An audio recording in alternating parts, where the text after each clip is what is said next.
Miss Stephanie.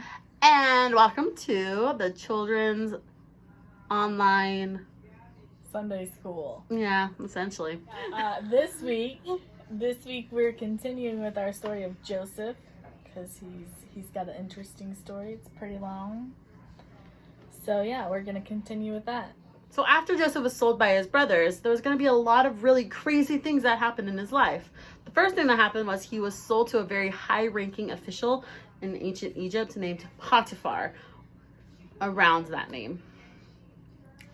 And this man was not a very nice man.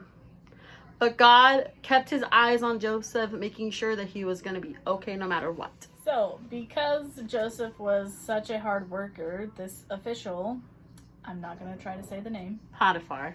This official decided to make him head of his household. So Joseph ran everything in the household. This kind of made the official's wife jealous, so she made up a bunch of lies about Joseph. Everything was going peacefully and going well for Joseph, and then the wife of the official started really liking Joseph, got a little crush on him. But when Joseph didn't like her back, she decided it's time to make him pay. So what Joseph did was he tried to get away from the official's wife as fast as he could because he was really afraid and he didn't want anything bad to happen. But in the process, he lost his coat, and the wife used it against him.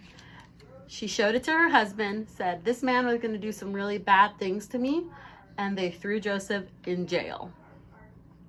Dun, dun, dun. Poor guy can never catch a break. Pharaoh had these two workers, a wine steward and a baker, and they did something that made Pharaoh mad, so he decided to throw them in jail. They happened to be in the same jail that Joseph was in, and while they were in jail, they started having these really strange dreams, and they became really puzzled. So Joseph said, hey, tell me your dreams, because my God can interpret your dreams, and I'll tell you what they mean. So the wine steward went first. He said that in his dream, he saw a vine with 3 branches covered in grapes, and that he took the grapes off of the vine and squeezed the grapes into the Pharaoh's cup. Joseph explained to the wine steward that this meant that the Pharaoh would pardon him. So whatever the bad thing was that the wine steward had done, the Pharaoh would say, it's okay, all is forgiven, and he would take him back. So when he told the wine steward this, he also said, don't forget about me. Always remember me. The baker was anxious to tell Joseph his dream because in his dream, he had 3 baskets of bread on top of his head. Hey, that rhymed.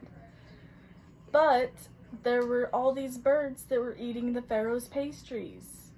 Now, Joseph became sad because he knew that something bad was going to happen to the baker.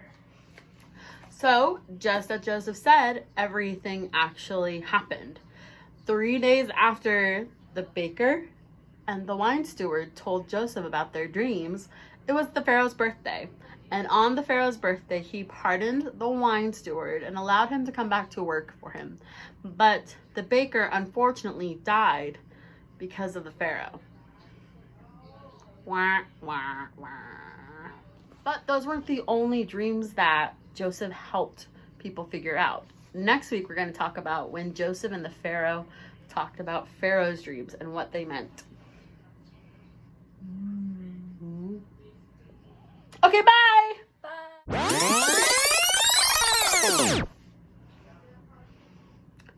What are we talking about? Oh, yeah.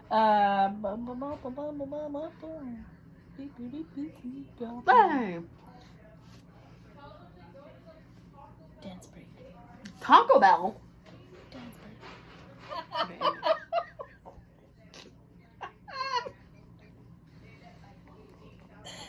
It was you this time.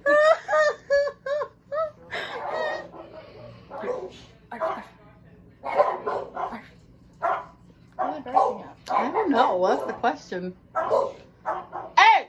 Doggies! Thank you. Now the banker, The banker. I want to say banker. It's not a banker. It's a banker. He used to tell Joseph his dream, and he told him his dream, and I can't remember because I can't even remember to say baker instead of banker.